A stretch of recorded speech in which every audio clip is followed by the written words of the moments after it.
डिम्पी, आज जब मैं काम से घर लौटू ना तो तेरी एक भी शिकायत नहीं मिलनी चाहिए, समझी ना? नहीं मिलेगी माँ। और हाँ, याद है ना तुझे आज क्या करना है? दद्दू के पास से जब याद है माँ, दद्दू के घर जाकर होमवर्क करना है, फिर घर आकर होमवर्क करना और पानी भरना और चिंटू से बात नहीं करनी है। शाबाश, होमवर्क करके सीधे घर आ जाना, शाम को मिलते हैं। जा।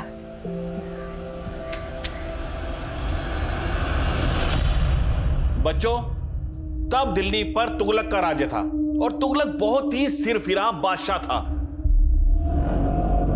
चिंटू, तुम भी ना तुगलक के जैसे सिरफिरे हो। अगर मेरी कोई भी चीज टूटी ना तो मैं तुम्हारी माँ से पैसे वसूल करूंगा, समझे? अरे दद्दू, गुस्सा क्यों कर रहे हो?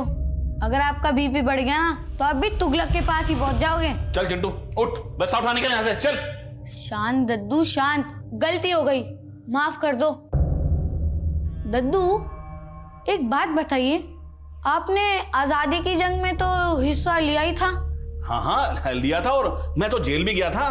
दादू, अब आप कितने साल के हो? मैं 62 साल का। मगर आजादी को तो मिले 73 साल हो चुके, तो फिर आप किस जुर्म में जेल गए थे? चुप। चल चिंटू, चल उठ, चल ये बंद कर, चल निकल, होगी तेरी पढ़ाई। चल, कल अपनी मम्मी को बुला के लाना, चल। अरे डिम्पी रुक, डिम्पी रुक। अच्छी खिंचाई की ना दद्दू की मैंने। माँ ने कहा है तुझसे दूर रहना। शरारत तू करता, डांट मुझे पड़ती है। अरे डिम्पी, अभी तो हम बच्चे हैं, शरारत हम नहीं करेंगे तो क्या दद्दू करेंगे? अरे रुक तो, ये नया करतब तो देखती जा।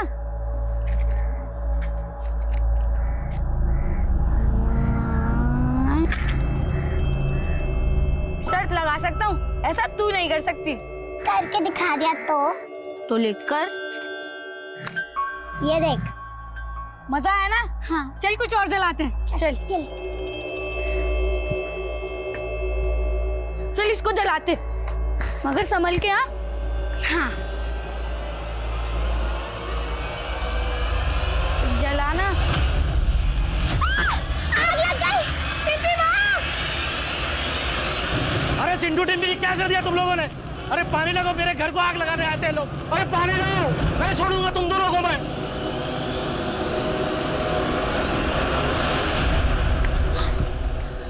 माँ सही कहती थी, मैं ही बेवकूफ हूँ जो तेरी बातों में आ गई। अरे तू टेंशन क्यों ले रही है?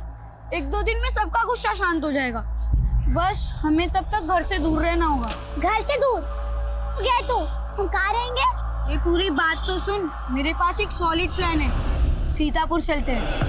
सीतापुर? सोच, घर जाएंगे तो मार मिलेगी और सीतापुर जाएंगे तो क्या क्या मिलेगा। तुझे सीतापुर का रास्ता पता है? हाँ, लखनऊ की बस पकड़ के फिर थोड़ा चलना है, आ गया सीतापुर। उसके लिए पैसे भी तो चाहिए।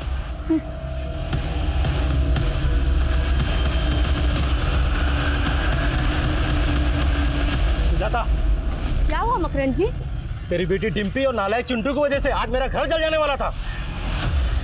डिम्पी की तरफ से मैं आपसे माफी मांगती हूँ। सुजाता, गलती तुम्हारी भी है, तुम्हारी बेटी की भी है। मानता हूँ बिन बाप की बच्ची है, लेकिन उसे संस्कार देना तुम्हारी भी जिम्मेदारी है। मैं बहुत शर्मिंदा हूँ मकरंद जी, माफ कर दीजिए हमें। माफी मांगने से काम नहीं चलेगा, तुम्हें नुकसान की भरपाई करनी होगी। आज इस डिम्पी को ना मैं छोड़ूंगी नहीं। डिम्पी!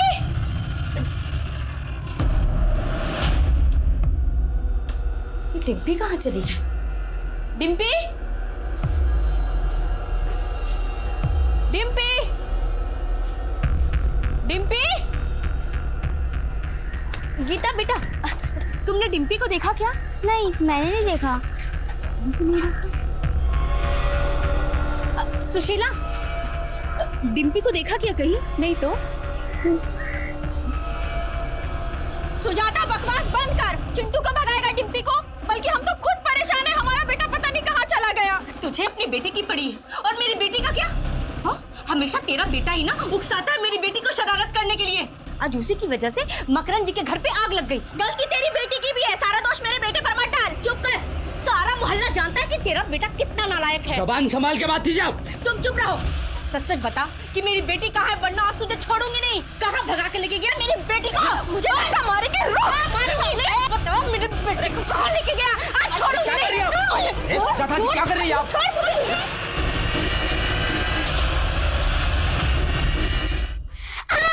बचाओ बचाओ बचाओ मुझे कोई बचाओ बचाओ कोई है कोई है बचाओ अरे छोड़ो क्या हो रहा है सब? साहब, इसका बेटा मेरी बेटी को भगा लेके गया। साहब, ये झूठ बोल रही है, मेरे बेटे ने कुछ नहीं किया। ये औरत गई है। देखिए साहब, इसने देखिए कैसे नाखून मारे हैं मुझे। देखिए मेरे बेटे सर आप यहाँ? मैं यहाँ राउंड पे आया था। इतनी यहाँ भीड़ इकट्ठा क्यों है? ये दोनों झगड़ा कर रही थी। साहब, सारा कसूर इसके बेटे का ही है। पता नहीं मेरी बेटी किस हाल में होगी। साहब, ये झूठ बोल रही है। शांत हो जाइए, शांत हो जाइए, शांत हो जाइए। देखिए, इस वक्त आप दोनों एक ही मुश्किल से गुजर रहे हैं। आप दोनों के बच्चे लापता हैं। एक दूसरे पे इल्जाम लगाने से अच्छा होगा एक दूसरे का सहारा बनिए। राजेश, मनीषा, मोहल्ले में ढूंढो इनके बच्चों को, यहीं कहीं होने चाहिए। Okay sir. ये देखो, इन दोनों बच्चों का नाम चिंटू और डिम्पी है। मैंने देखा ही नहीं आसपास। जी नहीं सर, नहीं देखा। बेटा, इंस्पेक्टर ज्वाला प्रसाद कहाँ है? ज्वाला प्रसाद? इस नाम का तो कोई भी इंस्पेक्टर नहीं है। बेटा है, मैं उन्हें यहीं कई बार मिली हूँ, इनको पता है। अरे माँ जी, आप? माँ जी, इंस्पेक्टर ज्वाला प्रसाद तो कुछ महीने पहले रिटायर हो गए। क्या? अब मैं क्या करूँगी? उन्हीं का सहारा था कि वो मेरी मदद करेंगे। क्या करूं? माँ जी, आप शांत हो जाइए, बैठिए प्लीज, बैठिए। क्या हुआ बच्चे, आप रो क्यों रही हैं? राजेश, कौन है ये?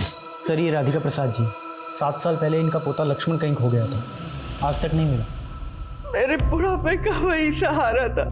पिछले 7 साल से उसे देखने के लिए आके तरस गई। पता नहीं अब कभी उसे देख पाऊंगी या नहीं। अजी, आप चिंता मत कीजिए, हम आपके पोते को ढूंढ निकालेंगे। आप ना, आप मुझे अपनी बात शुरू से बताइए। लक्ष्मण फरीदाबाद में नौकरी करता था। दादी जी, आपके लक्ष्मण का फोन है, नीचे बात कीजिए। ला दे, इसे पकड़। हाँ बेटा लक्ष्मण, कैसा है तू? दादी, आप खुद आके देख लो ना कैसा हूँ मैं। मुझे आपकी बहुत चिंता होती है। आप इस उम्र में अकेले कैसे रह पाती होगी? इससे तो अच्छा आप मेरे साथ रहो ना। अरे बेटा, तेरी कोई बात टाली है जो अब टालूंगी? तो आप अपना सामान बांध लो, मैं टिकट भिजवा रहा हूँ और विजय से कह दूंगा, वो आपको फरीदाबाद की ट्रेन में बिठा देगा और मैं यहाँ स्टेशन पे पिक करने आ जाऊंगा। पर वो आया नहीं।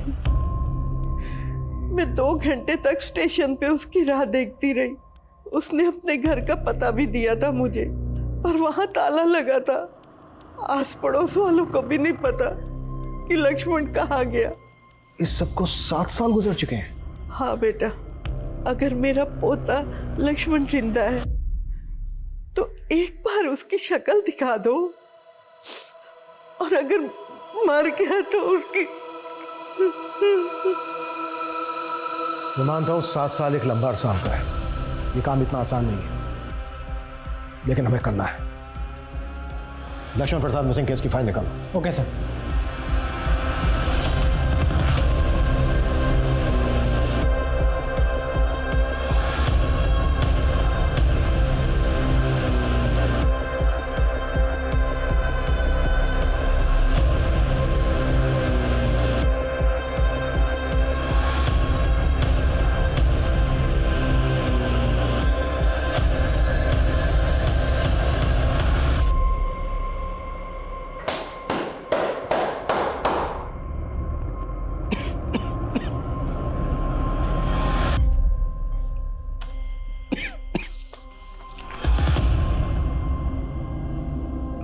सर, पूरा मोहल्ला छान मारा, लेकिन दोनों बच्चों का कहीं भी कुछ पता नहीं चल रहा है। हो सकता है सर दोनों बच्चे डर के भागकर कहीं छिप गए। कहीं छिप गए होंगे तो ढूंढ निकालो उन्हें। 10-11 साल के तो बच्चे हैं, कितने दूर गए होंगे? सर ये दोनों बच्चे काफ़ी शरारती थे। मेरा मतलब है घर के अंदर पटाखे फोड़ देना, किसी के धुले कपड़ों पर कीचड़ डाल देना, इस तरह की शरारतें वो अक्सर करते रहते थे। इस बार कुछ ज़्यादा ही आगे बढ़ गए। वैसे आग में मकरंद का काफी अनाज जल गया। बच्चों ने गलती की है तो उसकी सजा उनके माँ बाप भी देंगे। हमारा काम है सही सलामत बच्चों को उनके घर वापस लाना। 10-11 साल के बच्चे अकेले घर से बाहर हैं, ये डरने वाली बात है। जितना जल्द हो सके बच्चों को ढूंढो। सर। विकास सर। ये लक्ष्मण प्रसाद मिसिंग केस की फाइल है। इंस्पेक्टर ज्वाला प्रसाद इस केस को देख रहे हैं। इंस्पेक्टर ज्वाला प्रसाद से मिलो, इस केस की डिटेल्स लो और लक्ष्मण प्रसाद जिस मोहल्ले में रहता था उस मोहल्ले में लक्ष्मण प्रसाद के बारे में पूछताछ करो। जी sir. Excuse me sir. Hello.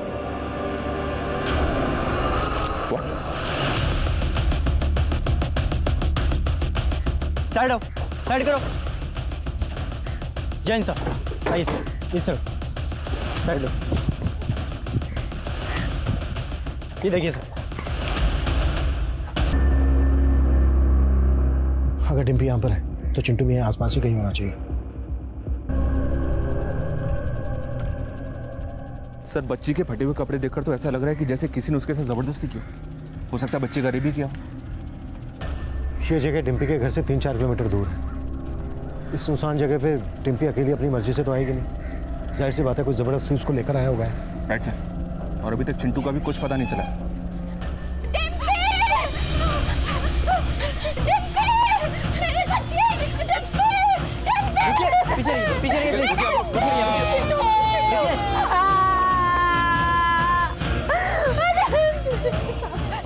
मेरा चिंटू का है। मेरे बेटे चिंटू का कुछ पता चला? देखिए हमारी टीम ढूंढ रही है, हम जल्दी ढूंढ रहे हैं। चिंटू, मेरा बेटा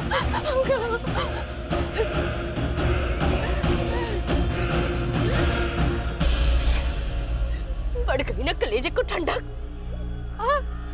ये सब कुछ तेरे बेटे चिंटू की वजह से हुआ है। भगवान करे मेरी बेटी डिम्पी की तरह तेरा बेटा। क्या बोल रही है सुजाता?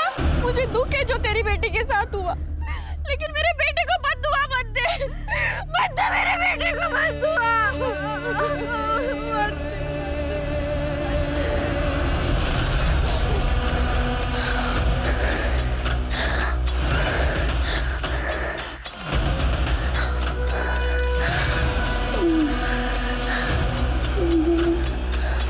असल जिंदगी अगर एक रिकॉर्डेड वीडियो की तरह रिवाइंड हो पाती तो डिम्पी के साथ हुई दरिंदगी का चलचित्र किसी को भी विचलित कर देता।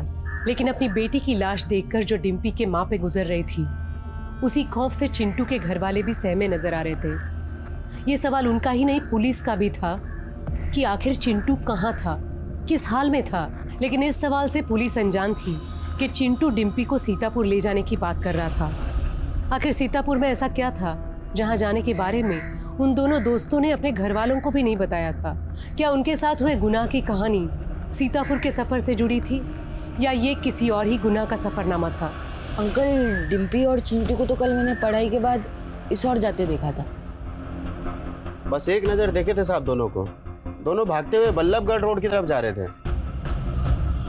हाँ सर, ये दोनों बच्चे कल यहाँ आए थे। मैंने तो इनसे बात भी किया था। क्या कहा था उन्होंने? सीतापुर? नहीं बच्चा, हमें नहीं मालूम सीतापुर कहाँ पड़ता है।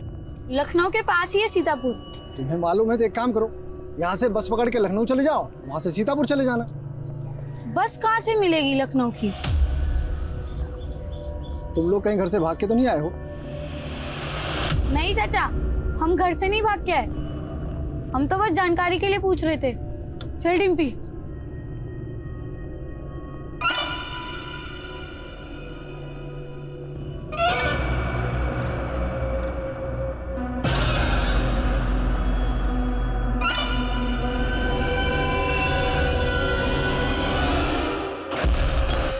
कौन था वो आदमी? दिखता कैसा था? साहब मैंने उसको पहले यहाँ कभी देखा नहीं था। हाँ, दिखने में थोड़ा लंबा चौड़ा था। उम्र कोई 29-30 साल के आसपास रही होगी। तुम्हें शक्ल ठीक से आता है उसकी? स्केच बनवा सकते हो उसका? नहीं साहब, मैं उसका चेहरा तो नहीं बनवा सकूंगा। हाँ, लेकिन देखूंगा तो पहचान जाऊंगा। उसकी साहब मैं आवाज़ भी सुनूंगा ना तो भी पहचान जाऊंगा, क्योंकि वो कुछ कुछ शब्द जो है ठीक से बोल नहीं पाता था। पिकअप शायद है ना?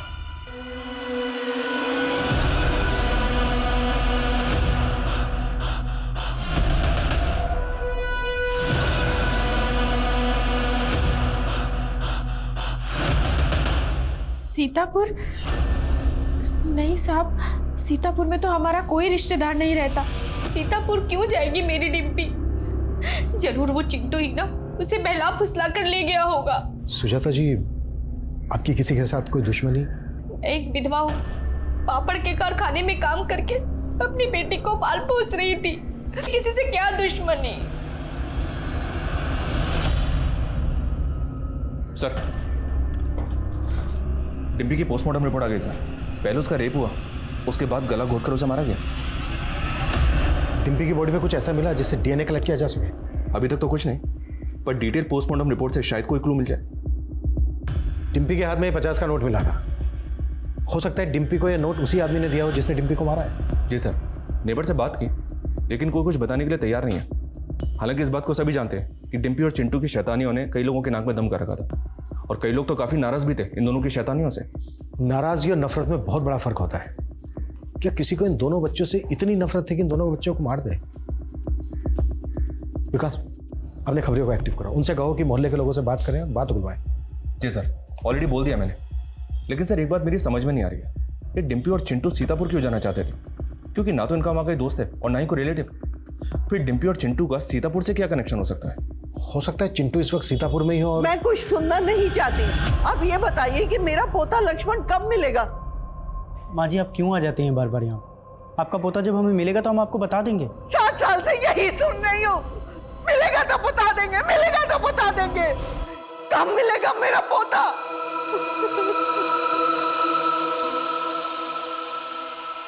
चिंटू को तो हम ढूंढ ही रहे, साथ ही हमें लक्ष्मण प्रसाद मिसिंग केस पर भी ध्यान देना होगा। अपने खबरी नेटवर्क को एक्टिव करो, एटलीस्ट इन्वेस्टिगेशन शुरू तो हो।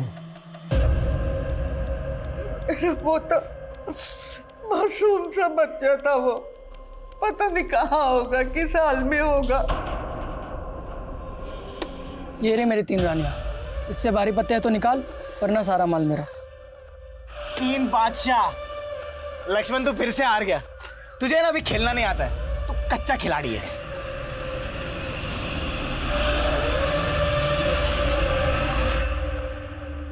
मुझे कच्चा खिलाड़ी बोलता है, हैं? आज के बाद कभी कच्चा खिलाड़ी बोलना मत मुझे, समझा? अबे ये क्या दादागिरी है? पत्ते के गेम में कट्टे कब से चल गए? लक्ष्मण, कहाँ हो तुम इस वक्त? बहुत नजदीक सलोनी, बस तुम्हारे पास ही आ रहा हूँ। तुम भैया भी घर पर है तो क्या हुआ? मेरे साले से डरता हूँ क्या मैं? लक्ष्मण,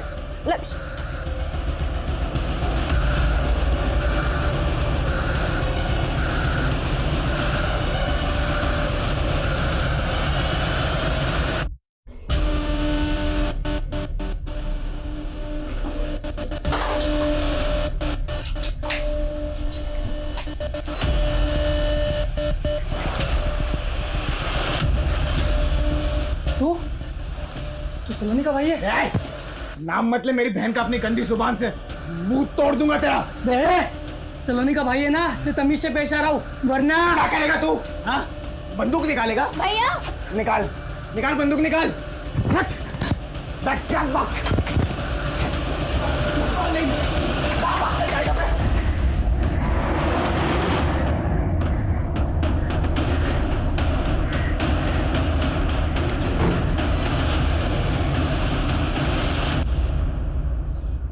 लक्ष्मण प्रसाद साहब, जितना नाम उसका सीधा था उतने ही काम उसके उल्टे थे।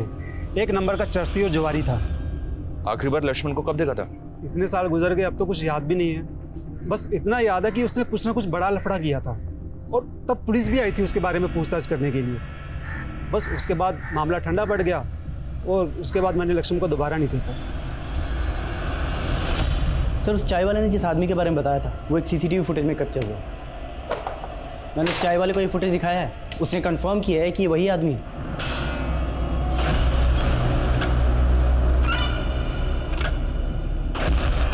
राजेश, इस आदमी की फोटो निकालो, अपने सारे खबरी और थानों में भेजो। Okay sir.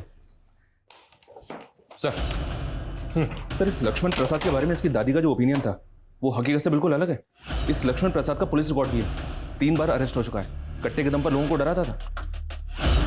विकास, आदमी चाहे कैसा भी हो, हमारा फर्ज है ये पता लगाना कि आखिर उसके साथ हुआ क्या था। जी सर।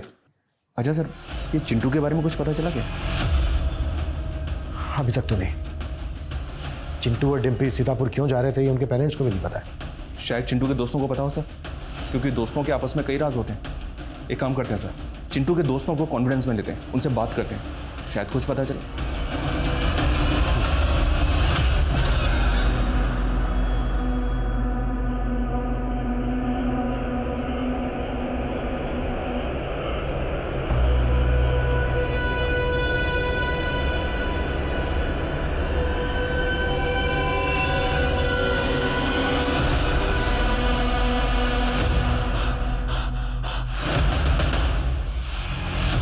याशी, तुम्हें यूनिकॉर्न के टॉयज पसंद है ना? हाँ। अच्छा गोपाल, तुम बताओ वेकेशन में इस बार कहाँ जा रहे हो? शिमला, मनाली, गोवा? मुझे तो कश्मीर जाना है क्योंकि वहाँ बर्फ है। Very good. अच्छा, एक और जगह है जिसके बारे में मैंने सुना है कि बहुत अच्छी जगह है, वो सीतापुर नाम है उसका। तुम्हें पता है क्या उसके बारे में? हाँ, मुझे पता है सीतापुर। पुरन दद्दू ने सीतापुर की कहानी भी सुनाई थी।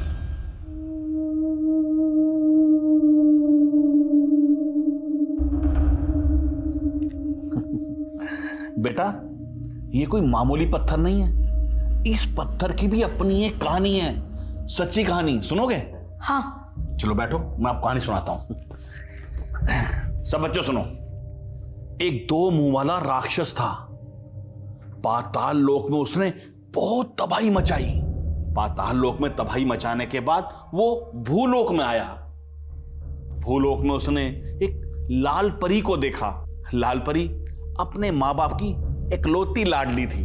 वो राक्षस लाल परी की सुंदरता पर मोहित हो गया और उसे जबरदस्ती अपने साथ ले गया और कैद कर लिया। वो राक्षस लाल परी को बहुत सताता था, मारता था।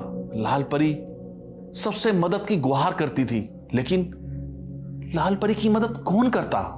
फिर क्या हुआ दद्दू? अरे फिर क्या होना था? एक रात मैं और मेरा भाई वहां से गुजर रहे थे। हमने लाल परी की आवाज सुनी और उसे छुड़ा दिया। बस तभी लाल परी ने ये अंगूठी हमें इनाम में दी थी। और ये लाल परी का महल कहाँ है? सीतापुर में।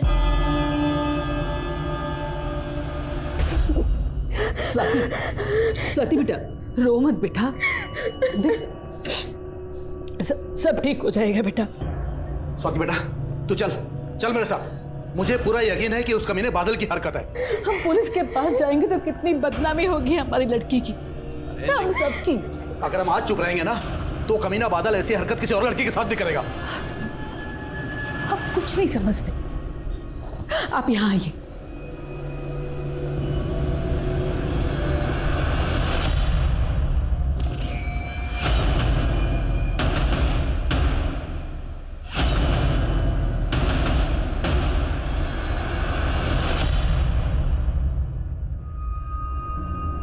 तो स्वाति, उस आदमी ने आपको से बेहोश किया और फिर आपको अगवा करके एक सुनसान जगह पे ले गया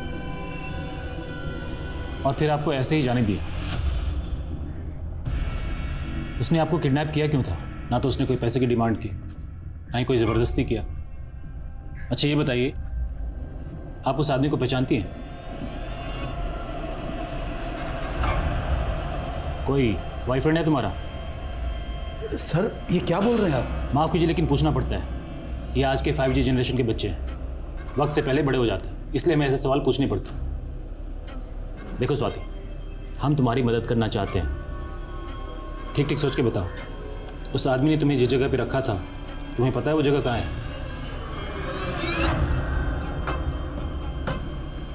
ठीक से याद नहीं सर, अगर वो जगह वापस देखूंगी तो पहचान लूंगी।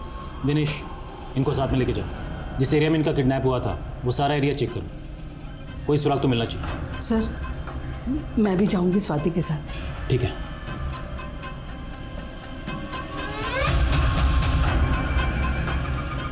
आपको शक है किसी पे? कौन हो सकता है जो ऐसी हरकत करेगा? सर हमारे पड़ोस में एक आदमी रहता है, बादल। वो पहले भी स्वाति को परेशान करता था। सर वो 2-3 बार जेल भी जा चुका है। मुझे पूरा यकीन है सर, ये उस बादल की हरकत है।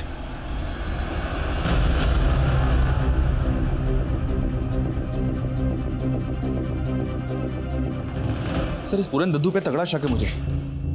गायब होने के दिन भी डिम्पी और चिंटू उसके घर गए थे और उसी दिन से ये पूरन भी गायब है। हो सकता है चिंटू अभी भी पूरन के पास हो। उसने कहीं कैद करके रखा हो उसे। सर चिंटू का पता चल गया।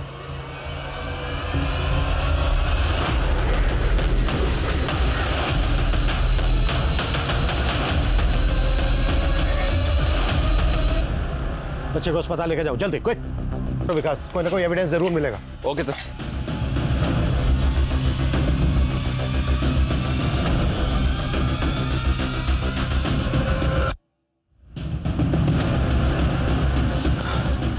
सर पूरा एरिया छान मारा, लेकिन अभी तक ऐसा कुछ नहीं मिला है जो हमें इस केस में लीड दे सके। बच्चे को इतने दिनों तक अपने कब्जे में रखा, फिर मरने के लिए यहाँ छोड़ दिया। ये तो चिंटू की किस्मत अच्छी थी कि उसकी जान बच गई। अब तो चिंटू होश में आएगा, तभी पता चलेगा कि इसके पीछे कौन हो सकता है। हम चिंटू के होश में आने का इंतजार नहीं कर सकते विकास। इतने समय में कातिल कहीं से कहीं पहुंच जाएगा। भले ही गेहूं के साथ घुन पिसे, हम किसी को बेनिफिट्स ऑफ डाउट नहीं देंगे। चिंटू और डिम्पी से जिन जिन को प्रॉब्लम थी, उनके साथ सख्ती से पूछताछ करो, उनके घर भी चेक करो। Okay sir.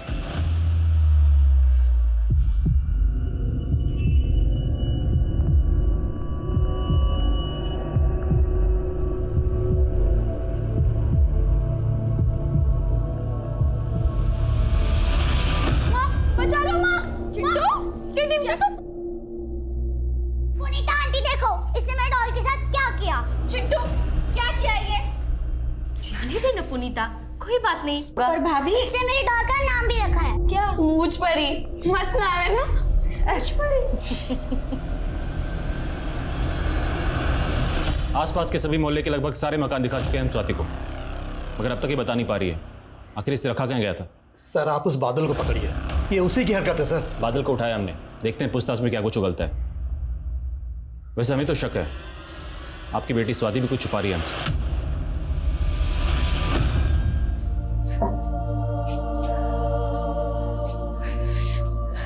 देख ले सुजाता, तेरी बद्दुआ सच हो गई।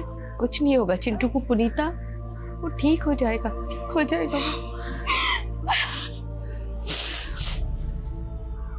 जी सर, मेरे पल्लू में पटाखे की लड़ी लगा दी थी चिंटू ने, तब बहुत गुस्सा आया था। अब सोचती हूँ तो हंसी आती है, बच्चे तो ऐसा करते ही रहते हैं। हाँ साहब, मेरा अनाज जलाया था चिंटू और डिम्पी ने, लेकिन साहब मैं चंद बोरी अनाज के लिए बच्चों की जान कैसे ले सकता हूँ साहब? मैं कोई राक्षस हूँ क्या? साहब मैंने स्वाति का किडनैप नहीं किया था। स्वाति के बाप का कहना है कि तू स्वाति के पीछे पड़ा हुआ था। स्वाति जैसी चालू लड़की जो खुद लड़कों के पीछे पीछे घूमती है, मैं उसके पीछे क्यों पड़ूंगा? बकवास बंद कर और सच बोल। सर सच ही बोल रहा हूँ, अभी तो एक बॉयफ्रेंड भी बनाया है स्वाति ने। बॉयफ्रेंड? क्या नाम है उसके बॉयफ्रेंड का? अर्जुन, स्वाति के साथ ही उसकी कोचिंग क्लास में पढ़ता है।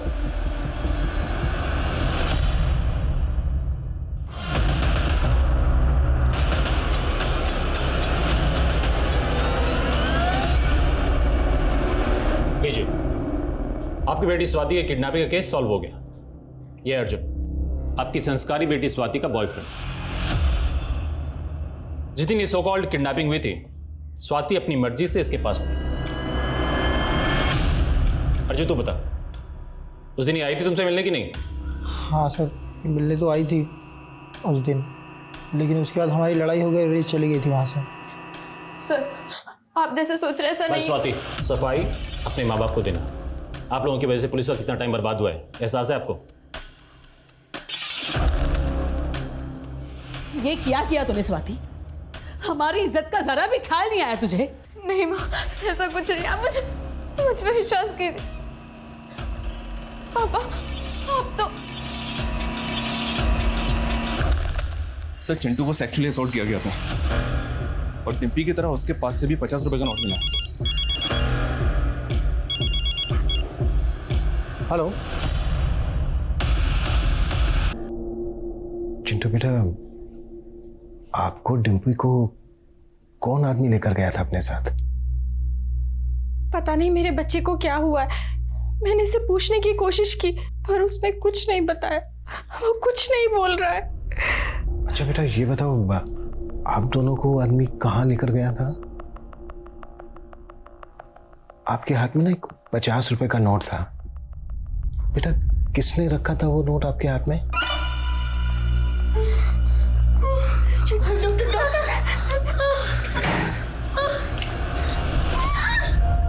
डॉक्टर साहब 2 मिनट बाहर वेट कीजिए, आ रहा हूँ।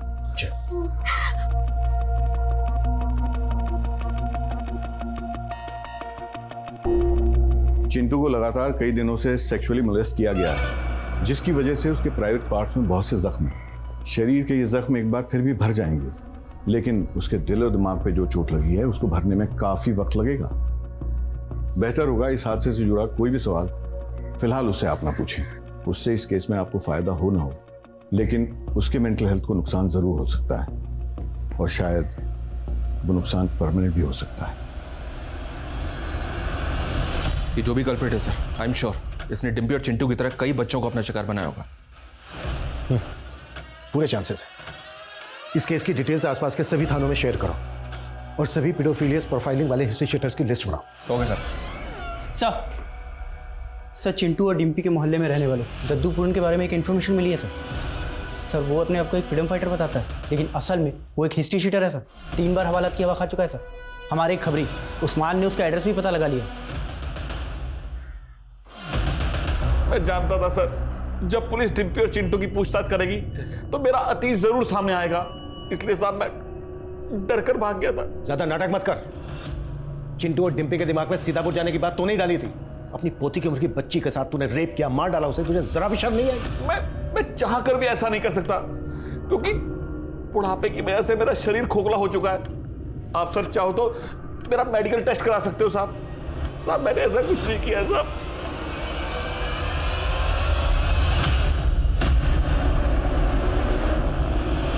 स्वाति स्वाति स्वाति स्वाति स्वाति स्वाति स्वाति की आप बीती मानो एक खेल बन के रह गई थी। उसके माता पिता उसको पुलिस के पास जरूर ले गए, लेकिन उससे ये असलियत बताने से रोका गया कि उसका रेप हुआ था। एक संवेदनशील स्थिति को इतनी संवेदनहीनता से डील किया गया कि उस बच्ची का अस्तित्व ही बिखर के रह गया और गैर जिम्मेदाराना पुलिसिंग ने उस बच्ची को वो यातना दी जिसके चलते अक्सर रेप विक्टिम कानूनी रास्ता अपनाने से डरते हैं। फिर स्वाति तो सिर्फ 13-14 साल की थी, जिसे अपने माता पिता का सहयोग भी नहीं मिला था। स्वाति की आत्महत्या के बाद क्या डॉक्टर उसे बचाने में सफल होंगे? क्या चिंटू कभी बता पाएगा कि उसके साथ क्या हुआ था? और डिम्पी के साथ हुए गुनाह की कहानी आखिर क्या थी? उसकी बेजान लाश की मुट्ठी में मिले उस 50 रुपए के नोट का राज आखिर क्या था? सर पूरन की लिबिडो रिपोर्ट आ चुकी है। रिपोर्ट के मुताबिक पूरन रेप कर ही नहीं सकता।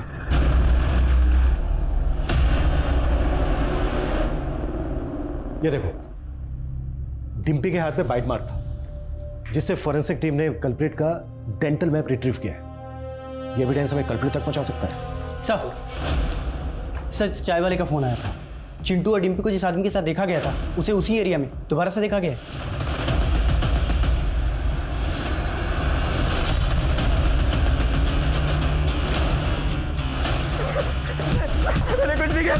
कुछ नहीं किया। मैंने उस लड़के चिंटू के हाथ में 500 के नोट देखे थे। बस वो पैसों के लालच में मैं उनके पीछे पीछे चला गया था। सुनो बेटा, मेरे पास 2000 का नोट है। एक नोट संभालना आसान रहेगा। तुम मुझे 4 नोट 500 के दे दो, मैं तुम्हें 2000 का दे देता हूँ। नहीं अंकल, इसकी कोई ज़रूरत नहीं है। मुझे इतने पैसे संभालने की आदत है। बस मैंने तो पैसे हटने की कोशिश की थी और जब उसने पैसे नहीं दिए तो मैं वहाँ से निकल लिया।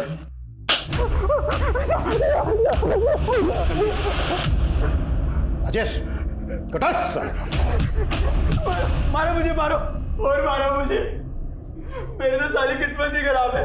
हमेशा गलत वक्त पर गलत जगह होता हूँ और मेरे साथ पहली बार नहीं हुआ। पहले भी पुलिस वालों ने झूठे इल्जाम में गिरफ्तार किया था। उधर से छूटा तो यहाँ आकर फंस गया। इस बादल की बात का ज्यादा भरोसा नहीं कर सकते सर। हाल ही में बादल को स्वाति नाम की एक लड़की को अगवा करने के जुर्म में अरेस्ट किया गया था और इस केस को जो ऑफिसर हैंडल कर रहा था उसने इस केस को रफा दफा करने की कोशिश की थी और इसी बीच स्वाति ने सुसाइड अटेम्प्ट किया। फिर क्या हुआ? सुसाइड अटेम्प्ट करने की वजह से मामला मीडिया में गर्मा गया। अभी इस केस की नए सिरे से जांच चल रही है और सर उस केस में ये बादल मेन सस्पेक्ट था। हमें स्वाति का केस स्टडी करना होगा। अगर दोनों केसेस में कुछ भी कॉमन है तो हम एक साथ 2 केस सॉल्व कर लेंगे। पता करो स्वाति की बॉडी पे बाइट मार्क्स थे क्या? अगर थे तो डेंटल इम्प्रिंट लिखवाओ। Okay sir.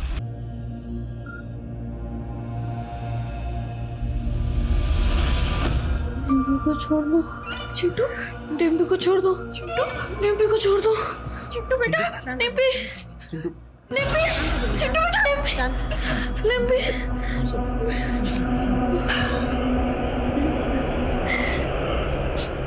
चेतन जी,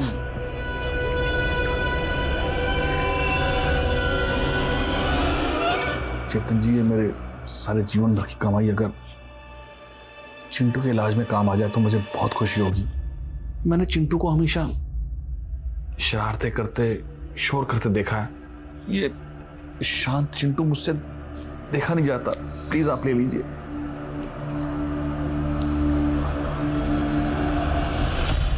राधिका जी, आपका पोता लक्ष्मण गलत संगत में पड़ गया था।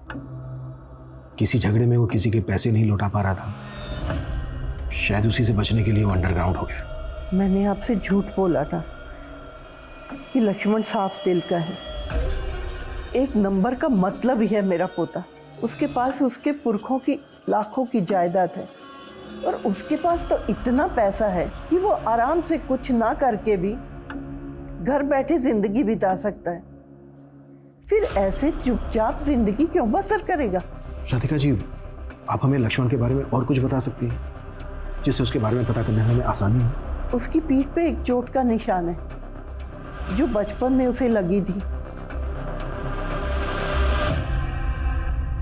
मैंने कितनी बार बताने की कोशिश की, लेकिन किसी ने मुझ पर भरोसा ही नहीं किया। तुम्हें जो बताना है हमें बताओ, हम तुम्हारी हेल्प करने के लिए आए। उस आदमी के बारे में, उस जगह के बारे में तुम जो कुछ भी जानती हो, प्लीज हमें बता दो। जिस घर में मुझे किडनैप करके रखा गया था, उस घर के बगल वाले घर से अक्सर लोगों के हंसने की आवाजें आती थी। उस तरह की फिल्मों की आवाजें भी आती थी। उस आदमी ने तुम्हें कुछ पैसे दिए थे स्वाति? हाँ, 50 का एक नोट दिया खाने के बॉक्स पर।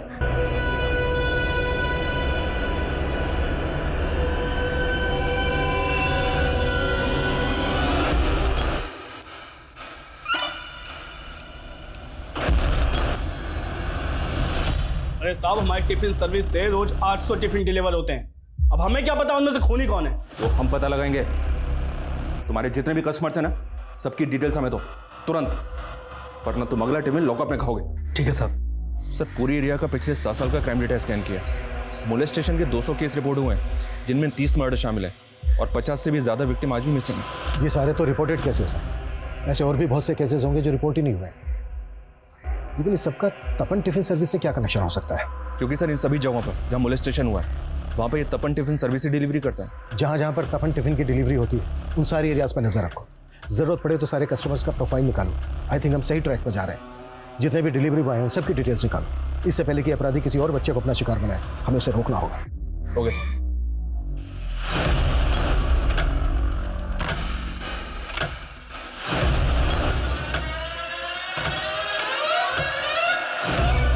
सर, हमने जब केस की प्रोफाइलिंग की तो पता चला कि पिछले 1 साल में अजरौंदा, नीलम नगर, सेक्टर 15 और बीके हॉस्पिटल, इन सारी एरियाज में रेप के कई सारे केसेस रिपोर्ट हुए। एक डिलीवरी बॉय को जब मैंने पैसे दिए तब उसने इन्फॉर्मेशन दी। मेरी बहन सेक्टर 15 में रहती है। सेक्टर 15 में? जी सर। तो उस एरिया में तुम डिलीवरी करते हो? नहीं, वहाँ भी गिरिंदर ही डिलीवरी करता है। बीके हॉस्पिटल और नीलम नगर भी उसी के एरिया में आता है सर। और इन सारे एरियाज में एक ही आदमी डिलीवरी करता है सर, गिरिंदर।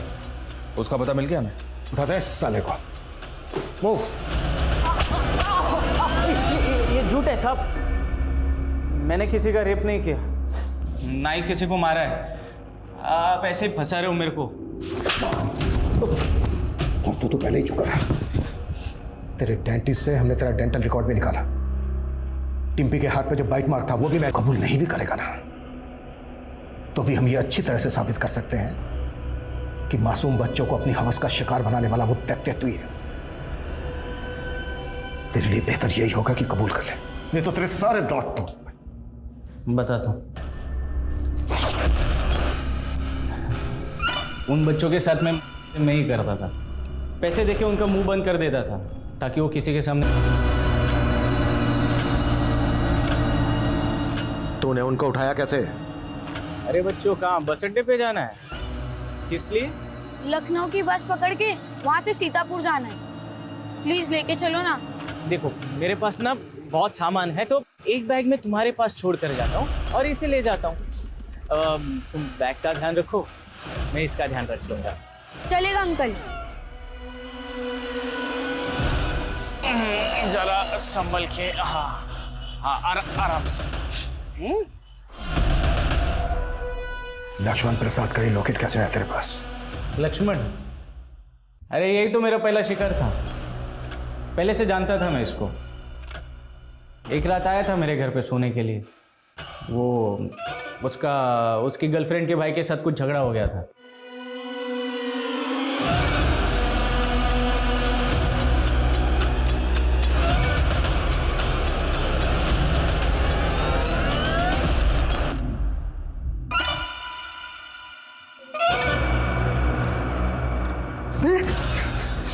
साले क्या कर रहा है? देख मूड बन गया, बिगाड़ मत। हाँ आजा। चल मुझे धक्का देता है हाँ?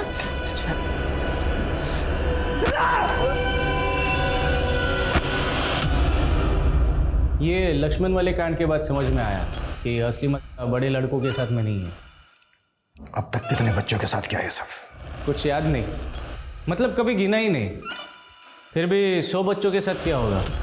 हाँ अब 50-55 को मैंने ऐसे ही जाने दिया करके, 20-25 को मारना पड़ा और रोने लग गए थे, चिल्लाने लगे थे ना, इसीलिए।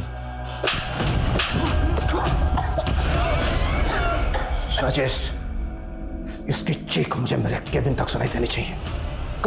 साले को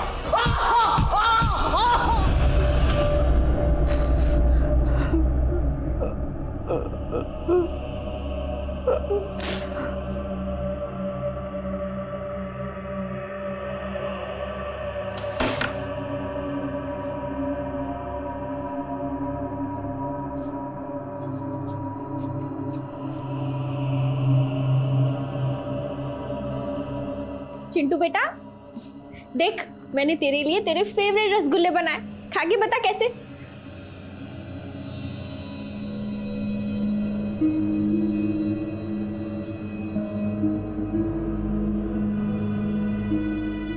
गिरीन्द्र की गिरफ्तारी के बाद ऐसे ऐसे गुनाहों के पिटारे खुले जिन्हें पिछले 7 सालों में ठंडे बस्ते में डाल दिया गया था। और गिरीन्द्र के कई विक्टिम्स तो ऐसे थे जिन्होंने पुलिस कंप्लेंट भी नहीं दर्ज करवाई थी। और इतनी बड़ी तादाद में ऐसे हीनियस क्राइम करने वाले गिरीन्द्र को अपने किए का रत्ती भर भी पछतावा नहीं था। अदालत ने इसे rarest of the rare case मानते हुए गिरीन्द्र को फांसी की सजा सुनाई है। ये केस हमें गिरीन्द्र जैसे अपराधियों से सतर्क रहने का सबक भी देता है, क्योंकि हमें अक्सर पता ही नहीं चलता कि हमारे आसपास कब ऐसे अपराधी किसी मासूम को घात पहुंचाने की ताक में होते हैं। हमें अपने बच्चों को इस तरह शिक्षित करना होगा कि वो गुड टच और बैड टच का फर्क समझ पाएं। हमें उन्हें वो माहौल देना होगा जहां वो हमसे खुल के अपनी परेशानियां बांट सके। अब मैं सोनाली कुलकर्णी आपसे विदा लेती हूँ, फिर होगी मुलाकात एक नए और चौंका देने वाले केस के साथ। देखते रहिए क्राइम पेट्रोल सतर्क। जय हिंद।